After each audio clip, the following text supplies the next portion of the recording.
All right, let's get into session hijacking.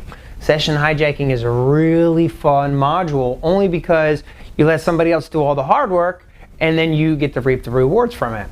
So let's take it apart section by section. So why does this happen?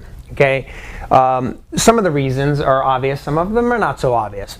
So let's look at them. No account lockouts. If you have an infinite session time between the client and the server and you aren't locking out or forcing a log off of some sort, well then that becomes a bowl of goodness for the penetration tester. Insecure session handling. When does the session get created? Sometimes it gets created before you authenticate, sometimes after authentication. It's really, really good for the penetration tester when it happens before you authenticate, because if you can gather that session ID prior to supplying your authentication, well then you could perhaps predict the next round of session information. Or maybe a small session ID. If there's only an 8-bit field, then there's 2 to the power of 8, 256 possible combinations. If there's a 16-bit field, well then there's 65,000 combinations. Or if there's a 24-bit field, well then there's 16 million possible combinations. So the longer or the key spaces of the session ID, the more possible values that you have to exhaust in order to actually take over a session. So from the pen tester's point of view, the shorter the session space, the easier it is for the penetration tester. Also, weak generation algorithms. If you generate your session ID on like a date timestamp, well then that would be relatively easy because you just start guessing dates and times and then you use that to construct your session ID. Infinite session time. If there's no logout or lockout capability and you can just stay connected to, for example, X website, won't name names here, but if you could just stay connected and come back 5-6 hours, 2-3 days later and you're still connected, well then that exponentially increases the likelihood of someone being able to take over somebody's session. Anything in clear text is of value to the penetration tester because if it's in clear text, you can read it. If you can read it and sniff it, well then ultimately you can start predicting the sessions. We're always interested in predictable information, whatever format that comes in. In most of the context here, we're talking about session IDs in general, but if anything is predictable, that is always of value to the penetration tester. Also, the sequence numbers in themselves. How do you create the sequence number? How did the developer write them? At first, they may seem like you can't make any sense out of them, but a little bit of reverse engineering and you could get really, really valuable information really, really quickly. So some of the basic concepts here I want to talk about and really just lay the foundation for why session hijacking is even possible. All right. So the first piece of this is the TCP three-way handshake. Remember, I'm going to send a synchronization request to the server. The server is going to reply with an acknowledgement and their own synchronization request. And then, of course, all I have to do is acknowledge it. That is your three-way handshake. Okay? So that ultimately can be manipulated in the context of session hijacking. Also, spoofing versus hijacking. Well, spoofing is simply claiming somebody else's identity, but it's normally directly from the client to the server. Where session hijacking is really watching somebody else's, client to server, and then ultimately inserting yourself either actively or passively to take over that. So while identity spoofing is kind of a precursor, or it's one style of attack, session hijacking is really different altogether because you are realistically anticipating on, or at least you have the option to take over somebody else's session and get access to their resources.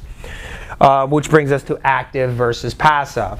Passive session hijacking is realistically just listening or sniffing or eavesdropping to the details of the conversation, where active means that we take our client, our source or our client, we knock them offline and then actively access their resources on the behalf of the original client. The server, or in this case, is indifferent of who's actually accessing the resources. So you're kind of swapping out the original source. Next, we can go into application versus network. This is really the focal point where you can focus your time. You could do network level session hijacking, or you can do application session hijacking. It just really depends on where do you want to exploit the software. Next is session IDs in themselves. So how are they created? How are they used? How are they handled? How are they set up, used, terminated? The penetration tester is going to spend a significant amount of time learning all of how this is done manually, and then of course write algorithms so that the computers or scripts can actually do this automatically. So while manually is very, very painful, and it's worth knowing how to do because it, one, lays the foundation for how this attack works, ideally what you want is to use a program where you just click a button and say take over session. All right. Let's do man in the browser. Okay, any sort of software where you have to set up an internal proxy. A great example of this is the Burp Suite, because basically you're your own proxy, and then that application sniffs all the traffic and then forwards it on.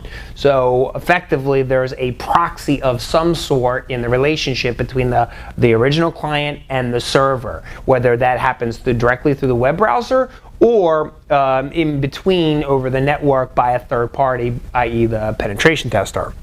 So we just talked about man in the browser, but then you also have man in the middle. So it's kind of the same concept, except one is literally a redirect within a web browser or an application, where the man in the middle technique is realistically across the network somewhere. Also easily accomplished through a cross-site script. Right? This is running a script from one site to another. So whether you're using the cross-site script to steal a cookie or some other valuable information like a session ID, cross-site scripting is a very, very popular attack, especially nowadays. All right? This is the basic architecture.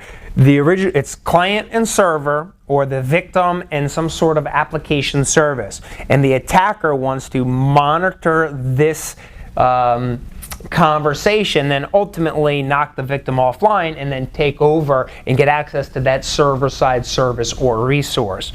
Passively, the attacker would just listen. Actively, the attacker knocks the victim offline and then connects to the server.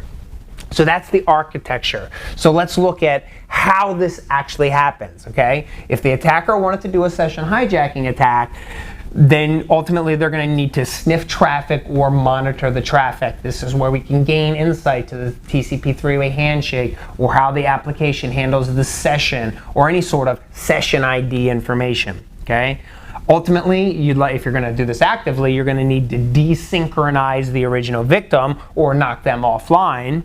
And then once they're offline, then you can just take over the session. Now the server or service side of the relationship, at this point, they're not distinguishing between an authorized user and an unauthorized user, because the original victim has already done all of the hard work. They've already offended, they have already been authorized, and now you're just taking advantage of that. So the last step of this is, realistically, you can do whatever you want in the relationship, okay? So this is the how do we actually do this, okay? Now, when it comes to session IDs, there's kind of session IDs are generic terms, okay? But where do we use these session ID concepts, if you will? One common place that's easily identifiable in clear text is right through the URL. Okay, this is literally sniffing traffic, going into the application data, digging down and looking at the token. Okay, another place in which it's been found, if it's not going to be directly in the URL, some developers put it in a hidden form field. So you can use any sort of form dissecting tool or a form scalpel and dig out the hidden form field information. And this is where tools like the Chrome browser make it really, really easy to tear apart and look at a web page and the source code of that, and even to insert your own code and submit that to the server. Also, another place in which it's very commonly used is through cookies in themselves. Well, cookies are just little pieces of code that the server will put on the client to remember things about the session. So the attacker in this case could write a script that says, hey, go get me this cookie from the victim and give it back to me. And that's where things like the session ID or timestamps or lots of valuable information can be disclosed to the attacker. So that's why cross-site scripting is very much in relationship to session hijacking, because you're looking for very similar style information. All right, let's jump up here to techniques. All right, so ultimately we need to figure out how the applications are going to calculate your session IDs. Now there is the classic example of like a date and timestamp format, but even that can be hashed. But if you know the format in which the application is using it, it really doesn't matter if it's hashed or not, because you can use hashing calculators to ultimately figure out what the different sessions are. So they may not be as encrypted as at first glance. Ideally, we want to steal session information. That's what allows us to, monitor the traffic and steal the session. Okay. There was a great Firefox plugin called Firesheet years ago, and there thus far has not been a great replacement for it. We're still looking for like the replacement for it, but it was a really great Firefox add-in, and it worked great on wireless networks. So you just had to connect to the same access point, and anybody who is connected to any of the popular social networking sites, you could just monitor their sessions and literally click and take over session. It was really point and click, graphical takeover based. It was a phenomenal tool. Brute forcing is another technique here. This is where you have some sort of URL and then the session ID, has some sort of weak generation. So I use the easy example here of 001 or 002 or 003 or this date, and then add seconds to it or add milliseconds to it or add days to it, right? If it's easily predictable, well, then we can use that to our advantage as a penetration tester. Ultimately, we can use forged ICMP or ARP requests as well. Okay, so this is where we've got what we call packet crafting software, like Colasofts, or there's a variety of them out there, but specially crafted packets to start manipulating pieces of this. I want to zoom out and look at the big picture here.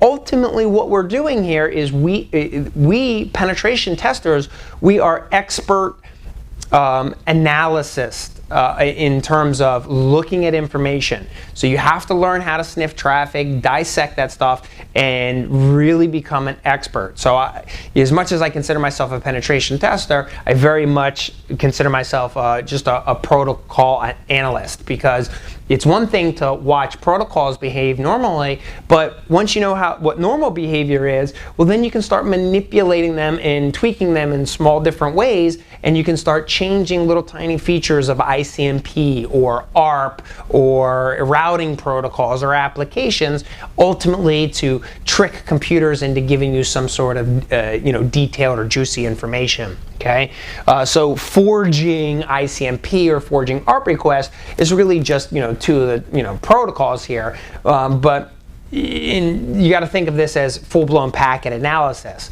Penetration testers at the foundation must be experts in packet analysis at the end of the day, and I would even go as far as to say log file analysis as well. All right, so let's look at the network level. Couple concepts here. You have blind hijacking. Anything blind is a technique where you don't see the results, right? So you don't know if it works. It's kind of like throwing a grenade on the other side of a wall and you don't know if it blew up or not, okay? Well, we get the same thing from the network level, whether it be SQL injection or session hijacking. Code goes in, but you don't get any response or any information back to you, the end user, or the penetration tester. UDP hijacking is also possible. While TCP has additional fields compared to that of UDP, it has things like sequence numbers and acknowledgements and sliding windows and flow control, and has lots of information. UDP has none of that. And one way that you can easily learn how the difference between TCP and UDP is sniff some traffic. See the sniffing module. Go back to that one and rewatch it again. okay? Because when you look at sniffing TCP versus UDP, the best way to learn about these protocols is to sniff the traffic and watch the normal behavior of them. Once you understand the normal behavior, then you can start using packet crafters and then manipulating that to achieve some sort of objective, whether it be like man in the middle or cross-site scripting, whatever. All right. TCP/IP. Now we are still on version 4, so it's not going away yet. All right. I don't think it's going to go away anytime soon. You know, version 6 has been out for some time now, and we're just slowly starting to go in the IPv6 route in 2014, but it's not here yet, okay? So there's still going to be plenty of hacking to do on TCP/IP version 4 networks for some time to come. So if you haven't learned TCP/IP version 4, it's never too late to learn, because I still believe, just like there's old Windows servers and NT4 servers that are still around for whatever reason, there's still going to be TCP/IP version 4 networks for years and years and years and years to come. Reset hijacking. Now, to appreciate reset hijacking, you have to go look at the TCP protocol. Remember, I send you a synchronization, you reply with your acknowledgement and your synchronization, and then I finally acknowledge that. Well, in a normal conversation, if we're done, I would send a finished request, or whatever side's done sends the finished request. It's kind of an analogous to when you're done talking on the phone. If you're finished, you say, hey, I'm done, I'm going to hang up. Well, a reset is kind of like all of a sudden the phone was disconnected and you have to pick up and redial again, okay? So reset hijacking is realistically sending a reset packet to one side of the conversation, either the victim or the server, the client or the server, and tricking them into some sort of behavior. So if I could send you a reset packet and you think, oh, I've been disconnected, let me pick up the phone and dial again, and this time you're dialing to, you know, the attacker as opposed to legitimate service, well, you could take over a session. It's an easy way to kind of get yourself as to be in the middle, all right? Or IP spoofing, and we've kind of already covered that with, you know, spoofing your source address, but it's just, technically it's another component of network level of attacks, okay? So we talked about the why, we've talked about concepts, we talked about where it happened, we've talked about the network level. Now let's go look at some of the countermeasures. By far, one of the easiest ways that you can prevent session hijacking is to encrypt the traffic, or what I generically say is encrypt your stuff, right? Whatever that stuff is. Use protocols like SSH or HTTPS or whatever it is. At the network layer, you could use IPsec, or you can use them, you know, an application and use things like SSL, SSH, TLS, etc., etc. Also, use good random number generators. Some random number generators aren't really that random, which kind of defeats the purpose, and I find irony in that, because it's supposed to be random, but it's not really random. It's called pseudo-random as opposed to completely random. So use a really, really good random number generator so that when you choose your session space or that session ID, it really comes out of thin air. It's not based on anything previous. All right, so that's good. Generate the session ID after logon. You don't want to give pieces to the attacker or the penetration tester and then make them authenticate. That discloses information. So encryption and disclosure work together. Well, same thing here. If you generate the session ID after you log in or log on, well, then that naturally prevents certain information from being disclosed.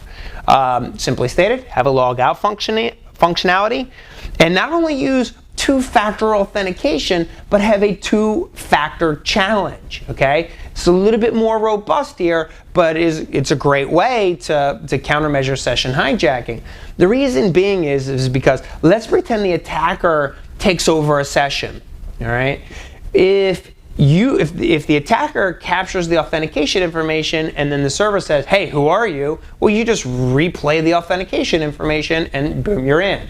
But now if you have to tie in two factors to that, something you know, something you have, or something that you are, in addition to just regular authentication, well, then the attacker or the penetration tester is ultimately stuck, because now they don't have what the original victim has. So use two-factor challenges or two-factor authentication. That's a great countermeasure. Education. Make people aware what strange behavior is. What does session hijacking look like? If they understand the symptoms of this, well then if they identify it, they might start logging out voluntarily on their own. I mean, think of it this way. Would you start voluntarily logging out of your banking website if you know that, hey, somebody else could, take over and wipe out your account? I know I would. Also, the concepts of switches versus hubs, meaning virtual private connections versus shared mediums. All right, on things like access points, you typically can, wireless access points, you can typically sniff a lot of the association type traffic. Well, that's kind of the equivalent to a hub. Well, if you can switch that over, pun intended, switch it over to a switched environment, well, then you have these virtual private connections. Well, if port A or let's say port 1 and port 3 communicate to each other, none of the other ports on the switch or on the medium should be able to hear what that conversation is. So it's kind of like a virtual private connection just between me and you. Use strong authentication. You can use tools like ARPWatch, and there's other alternatives to ARPWatch out there, but remember, this is likely to happen on a switch or on a network somewhere, so ARPWatch detects the flooding or the knocking offline at layer 2. Also, defense in depth. In theory, don't rely on any one technique. A variety of countermeasures is probably the right way to go here. Also, use timeout features or log out or log off features. Keep your software up to date. That always goes with best practices. Make sure that you're on the latest and greatest. That way you naturally reduce your surface area of attack. And then we'll follow up with encryption at the network layer.